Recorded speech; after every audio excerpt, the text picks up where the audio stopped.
I just had my venue confirmed for my first ever fringe show, which is terrifying. I don't know what I got myself into, but this is a very brief kind of work in progress, which somewhat represents what is to come. It's just called Originally red-haired, my skin is fairer than most.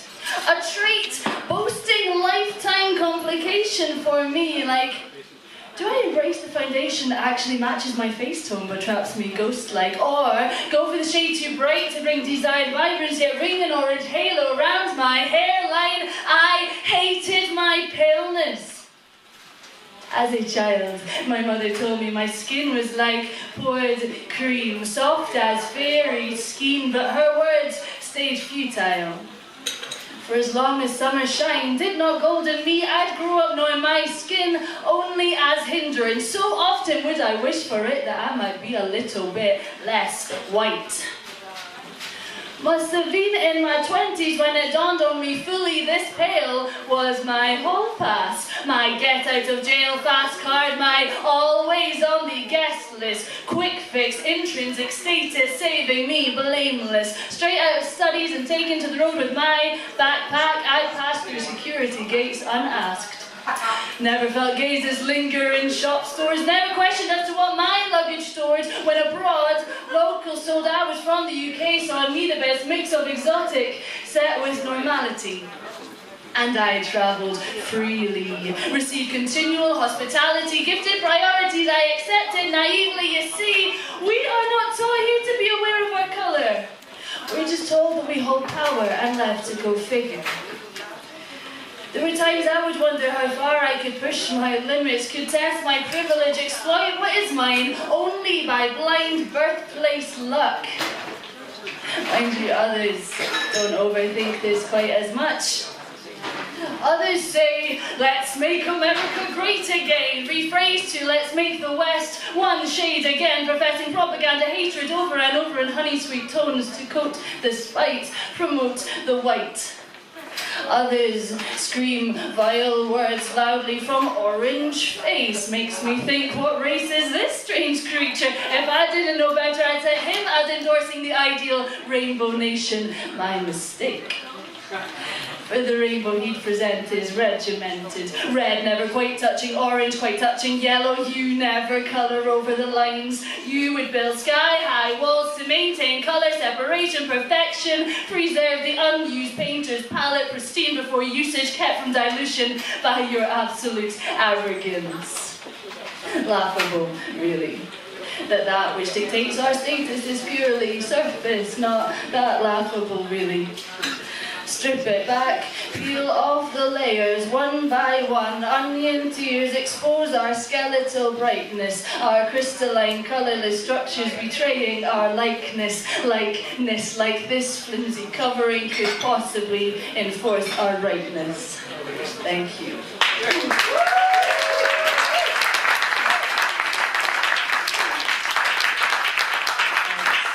I'm just going to do one more, which is just your classic anti-social media poem, which you then share all over social media. Making you feel like a hypocrite.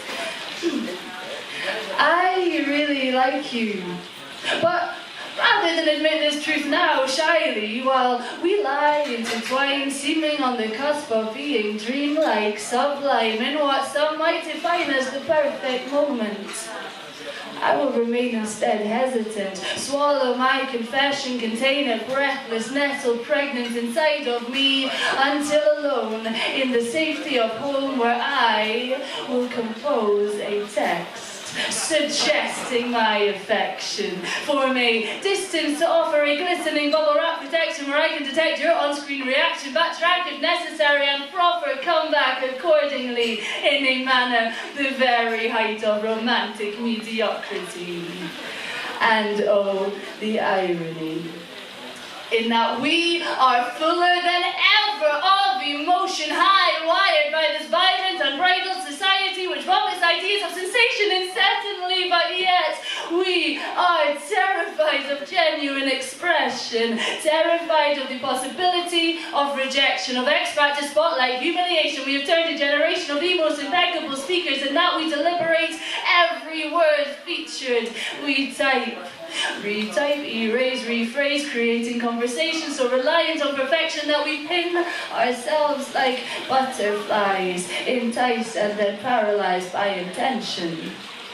Now we all know social media could not be less social, no, instead a vast net of vapid networking netting, empty responses, attempts at sincerity, turned inherently dishonest, for we grow so accustomed to communicating as virtual selves we forget how it felt to talk to a face, displace the sensation of flesh on flesh in a commonwealth world of keyboards and touch screens obscene. We glean comfort from living our days in superficial seas of forced civility, a politeness dissected at our leisure, issues addressed with the pleasure of hindsight, for we have an excuse to save our thoughts for later. But living in retrospective safety can be dangerous, see. For a culture reliant on emotional editing fails to behave with spontaneity. As we lose the ability for impulsive proclamations of love, so we lose the ability to... So we lose the indignant outcries we should aim at injustice. We view acts of hatred and remain complacent, experience disrespect, but forget how to object in the moment. All immediate passion can be stashed and stored, regurgitated later as a Facebook complaint or Twitter update. An Instagram story becomes surrogate for what should have brought us closer, and I once stood with a crowd of onlookers watching a distressed figure mount Waverley Bridge, contemplating taking that fatal step into oblivion. No one knew quite how to respond to him. I could see them frantic, me frantic, racking our collective hive mind to remind ourselves when we last said I love you, I'm sorry, or thank you without using some vessel to convey it. Minds blank, there was no chance we'd step up now to attempt engagement. So what could have been a life saved through human compassion became instead a death evaded by brutal police grasp and pulled backwards because we were all too afraid to talk to a person.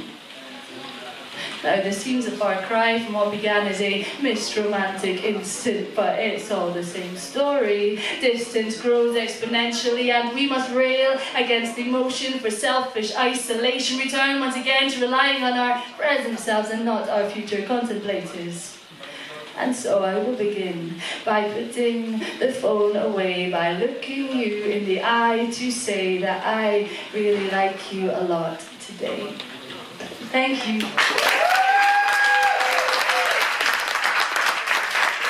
Imogen Stirling!